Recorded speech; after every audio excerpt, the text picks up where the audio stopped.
જય શ્રી કૃષ્ણ મિત્રો, સ્વાગત છે આપનું સનાતન વિચાર ચેનલ પર।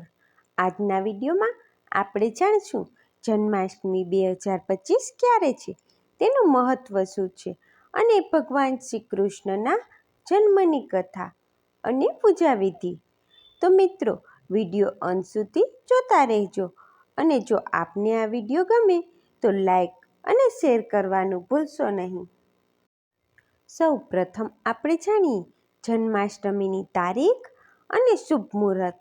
જન્માષ્ટમી એટલે ભગવાન શ્રી કૃષ્ણનો જન્મ ઉત્સવ, જે શ્રાવણ મહિનાની કૃષ્ણ પક્ષની અષ્ટમી તિથિએ ઉજવવામાં આવે છે। આ વર્ષે જન્માષ્ટમી તિથિ પ્રારંભ થશે 15 ઓગસ્ટ 2025 રાત્રિ 11:50 અને તિથિ પૂર્ણ થશે 16 ઓગસ્ટ 2025 રાત્રે 9:30। જન્માષ્ટમી વ્રતનો સંકલ્પ 16 ઓગસ્ટ 2025ના દિવસે લેવાનો રહેશે, એટલે કે વ્રતનું ઉજવણું 16 ઓગસ્ટના દિવસે કરવામાં આવશે। આ દિવસે જન્માષ્ટમી ઉત્સવ, જે આપણે કૃષ્ણ જન્મ પણ કહીએ છીએ, તેનો શુભ સમય રહેશે 16 ઓગસ્ટ 2025 રાત્રે 12:04 લઈ અને 12:47 સુધીનો। આ વ્રતની પૂજા વિધિ શું છે તે હવે આપણે જાણીએ। સૌપ્રથમ પૂજા માટે ઘરનું મંદિર કે શુદ્ધ સ્થાન પસંદ કરો। પૂજા કર્યા પહેલાં પૂજા ઘર અને સ્થાનનું શુદ્ધિકરણ કરવું। ત્યારબાદ પૂજાની સામગ્રી જેવી કે શ્રી કૃષ્ણની પ્રતિમા કે બાળગોપાલ લેવા। ત્યારબાદ પાન, ફૂલો, તુલસીપત્ર, દૂધ, દહીં, ઘી, મધ અને ખાંડ એટલે કે પંચામૃત માટેની સામગ્રી બધી ભેગી કરવી।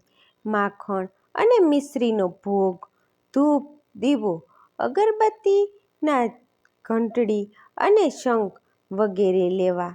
ત્યારબાદ પૂજા શરૂ કરતા પહેલાં હાથમાં પાણી લેવું, ચોખા લઈને સંકલ્પ કરવો કે અહમ શ્રી કૃષ્ણ પ્રસન્નાર્થે જન્માષ્ટમી વ્રત કરીશ્યે। એટલે કે આ શ્લોકનો અર્થ થાય છે કે હું શ્રી કૃષ્ણને પ્રસન્ન કરવા માટે જન્માષ્ટમીનું વ્રત કરું છું। પૂજા વિધિ કરતા પહેલાં ગંગાજળથી અભિષેક કરવો, પછી પંચામૃત, દૂધ, દહીં, ઘી, મધ, ખાંડથી સ્નાન કરાવવું।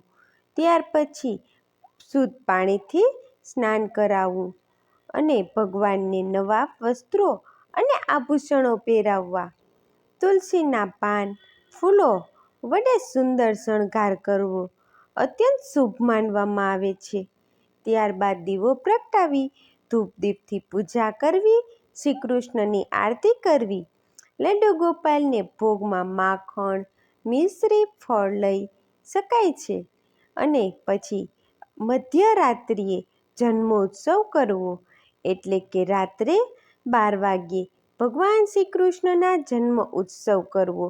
શંખ વગાડવું, ભગવાનને ઝૂલામાં ઝૂલાવવા, ઝાંખી કરવી અને નંદ કેરા આનંદ ભયો જય કનૈયા લાલ કી જેવા નાદ સાથે ભગવાનનો જન્મ ઉત્સવ કરવામાં આવે છે। તો મિત્રો, હવે આપણે જાણીએ જન્માષ્ટમીનું મહત્ત્વ શું છે। જન્માષ્ટમીના દિવસે ભક્તો ઉપવાસ કરે છે, મધ્યરાત્રિ સુધી જાગરણ કરવામાં આવે છે। આ દિવસે મંદિરોમાં શ્રી કૃષ્ણ જન્મોત્સવ કરવામાં આવે છે। આ દિવસે વ્રત રાખવાથી ભક્તોના પાપનો નાશ પામે છે અને મોક્ષની પ્રાપ્તિ થાય છે। હવે આપણે જન્માષ્ટમી વ્રતની કથા સાંભળીશું। દ્વાપર યુગમાં જ્યારે પૃથ્વી પર પાપ વધવા લાગ્યો, દૈત્ય કંસે અત્યાચારની હદ કરી નાખી।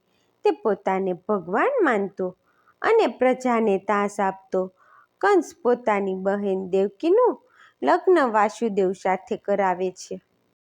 લગ્ન પછી દેવકીના રથને જાતે હાંકતો કંસ બહેનને વિદાય આપવા જાય છે।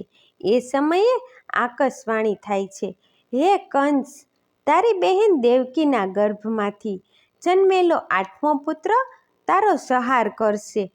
આ સાંભળતા જ કંસ તો ક્રોધથી ભરાઈ જાય છે અને દેવકીનો વધ કરવા તલવાર ઉપાડે છે. વાસુદેવ પ્રાર્થના કરે છે, આજીજી કરે છે, મહારાજ, તમારી બહેનનો વધ કરશો તો પાપ લાગશે.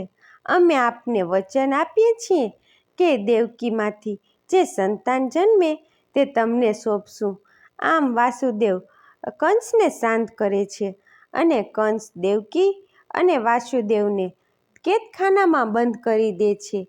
ત્યાં 6 સંતાનનો કંસ વધ કરે છે અને 7મો સકર્ષણ બલરામજી દેવકીના ગર્ભમાંથી રોહિણીના ગર્ભમાં પહોંચાડવામાં આવે છે. હવે 8મો અવતાર જન્મવાનો સમય થઈ ગયો છે. અષ્ટમી તિથિના મધ્યરાત્રિએ પાવન ક્ષણે દેવકીના ગર્ભમાંથી શ્રી કૃષ્ણનો જન્મ થાય છે. તે સમયે કેદખાનાની બધી બાંધણીઓ તૂટી જાય છે અને દ્વાર ખુલી જાય છે અને દેવકી વાસુદેવને દિવ્ય પ્રકાશ દેખાય છે. વાસુદેવ શ્રી કૃષ્ણને ટોપલામાં મૂકીને યમુના નદી પાર કરે છે. ભગવાનની માયાથી યમુના શાંત થઈ જાય છે. ગોકુળમાં નંદભવનમાં કૃષ્ણને મૂકીને યશોદાના ગર્ભમાંથી જન્મેલી કન્યાને લઈ વાસુદેવ પાછા આવે છે. સવારમાં કંસને ખબર પડે છે કે દેવકીનો સંતાનનો જન્મ થયો છે. તે બાળકીને પકડવા જાય છે, પણ ત્યાં તો આ કન્યા અદસ્ય દેવી સ્વરૂપ ધારણ કરે છે અને કહે છે, અરે મૂઢ, તારો સંહાર કરનાર જન્મી ચૂક્યો છે. આ હતી શ્રી કૃષ્ણ ભગવાનના જન્મની કથા અને ત્યારથી જ ભગવાન શ્રી કૃષ્ણના જન્મ દિવસે જન્માષ્ટમી ઉજવવામાં આવે છે. જય શ્રી કૃષ્ણ. મિત્રો, જો આ વિડીયો તમને ગમ્યો હોય તો સબસ્ક્રાઈબ કરવાનું ભૂલતા નહીં.